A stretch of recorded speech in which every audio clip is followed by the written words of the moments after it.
The Comprehensive Land Use Plan is a guide or a vision for the city for future land use planning. Currently, the City of Wheat Ridge is looking at reviewing their Comprehensive Land Use Plan. The last time we reviewed our plan was 10 years ago.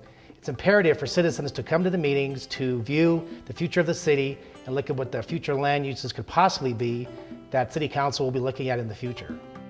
The comp plan is really our roadmap to the future. It's our vision of where we want to go as a community and how we want to get there.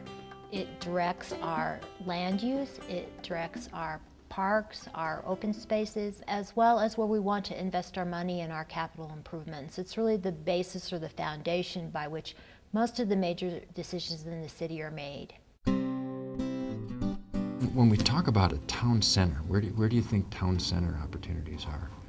A comprehensive plan is important because it really spells out the future and the vision for a community. A comprehensive plan really affects almost all aspects of people's lives in a community. Their housing, the transportation, where they recreate at the parks. So it's very important to have a plan in place that maintains and creates a desirable community for people to live in. Maybe we want to attract, I think, you look at 38th Avenue, you look at 32nd Avenue, Wadsworth. Wheat Ridge is embarking on an update to the comprehensive plan in 2009. We last updated it about 10 years ago. It was developed in 1999 and adopted in 2000. In 2005, the city developed a plan called the Neighborhood Revitalization Strategy, which took a really serious look at the economic health of the city. And the report really found that the city was not keeping up regionally, economically with the surrounding communities. And the document made some very bold and really aggressive recommendations for what the city needs to do to be competitive with the surrounding communities. And one of the key recommendations in the NRS is updating the comprehensive plan so that it would be consistent with the recommendations of the NRS. In addition to the neighborhood revitalization strategy that was developed by the city, in the last few years there's been 3 sub-area plans that the city has developed. One for the northwest area of the city where the Fast Tracks Gold Line will have a station that ends in Wheat Ridge at Ward Road. A second plan was done for Wadsworth Boulevard as it runs through Wheat Ridge, which of course is a very important roadway for the city. It carries 40,000 to 50,000 cars a day and is a major arterial through the city. And the third sub-area plan that was done is for an area called Fruitdale, which is along 44th Avenue between Kipling and Tabor Street. And one of the things we want to do with the update of the comprehensive plan is to be sure that we are incorporating the work and findings from those sub-area plans into the new updated comprehensive plan. Well, on this map we have a location and context of Wheat Ridge, kind of in the western suburbs, and one of the big challenges the city faces is that it's really landlocked. So really the only growth opportunities that the city has been to the west. So what that means is we're really needing to focus on redevelopment of the city, of some of our aging corridors, of maybe some of our aging residential areas. Well, as you look at this map, I think one thing I'd like to highlight is the transportation issues in the city, which is, I think, both a good thing and a bad thing.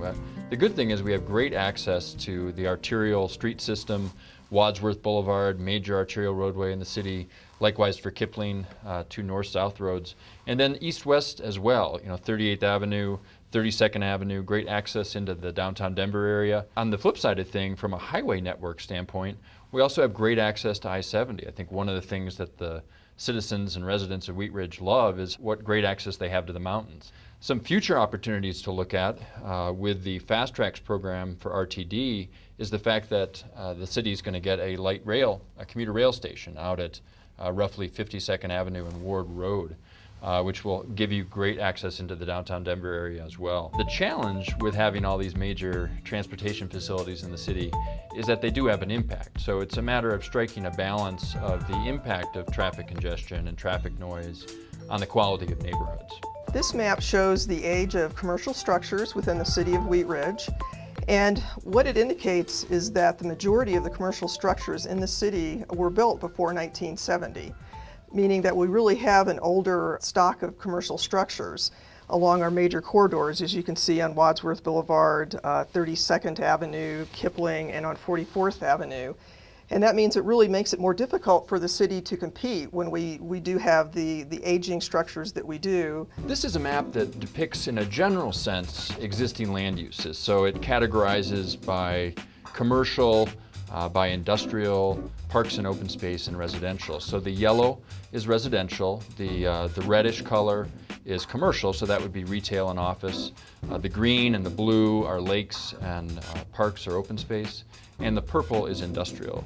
One of the great things you see from this is the fact that we have a great asset in our green belt and our park system. Another thing that you see is a lot of yellow. So the bulk of our city is residential in nature. You also see that our commercial is focused along our transportation corridors, and that'll be really an area where we spend a lot of time and a lot of focused effort in the comprehensive planning process, is looking at those transportation corridors, the commercial corridors in the city, and trying to envision what those will look like in the future. This is an aerial map that shows, it's an aerial photograph of the city. The city boundary, the Wheat Ridge boundary, is shown in yellow. I think the interesting thing when you look at this is you realize just how much we're surrounded by existing development.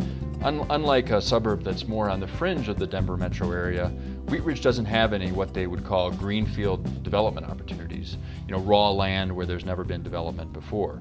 So we're really looking at, as what we call an inner ring suburb, is redevelopment opportunities. What do you hope Wheat Ridge will look like in 20 years? Well, we're kicking off the Citywide Comprehensive Plan Update Project. This is our first citizen public open house. Great start. We've got 50, 60 people here that came out to give us their ideas about the vision for the future of the city. So we're real excited. That's just a thought. I mean, that seems to me like it could be an area that where you can start the revitalization and let that radiate out. Well, we're starting with kind of a blank slate to start the project, so we really want ideas to be generated from the citizens. So we gave them a few things to react to, some of the preliminary issues that we've identified through some of our City Council and Planning Commission work sessions, and then just kind of let them run with it from there and start to talk about what they think the vision for the future is, what are some of the things they want to preserve that are already great in the city of Wheat Ridge, and some of the things that they might think need enhancement or improvements as we move forward in the future. You've got some high density retail, and then all of a sudden you've got two houses, and then you've got a restaurant, and then something more high density. So you kind of, there's no consistency. It's great. I think it's as you look around the table, there's a great mix of young and old, and faces that are new to me and faces that are familiar to me, people that are new to the community, and some people that have been here for many, many years, many decades. So a great mix of people sitting at the tables, talking together, and just kind of brainstorming ideas about what they want the future of their community to be. It's very important for citizens to get involved, to attend the public meetings, and to go to the envisionwheatridge.com website where they can take online surveys and provide any comments that they may have about the comprehensive plan. 10 years ago, we did the comprehensive plan. It served its purpose, but now we're going through the process again. So my pride is that we're looking at new ideas, new philosophies that will guide the city within the 21st century. It's important in this process that we look at every element of the community and that we have plans in place that address everyone's needs, everyone's critical needs, what we think our future needs are going to be for our children and for our grandchildren, so that we're able to, again, keep the things that are special in this community and to build onto it and make sure that we are able to take care of everyone who wants to live in the community.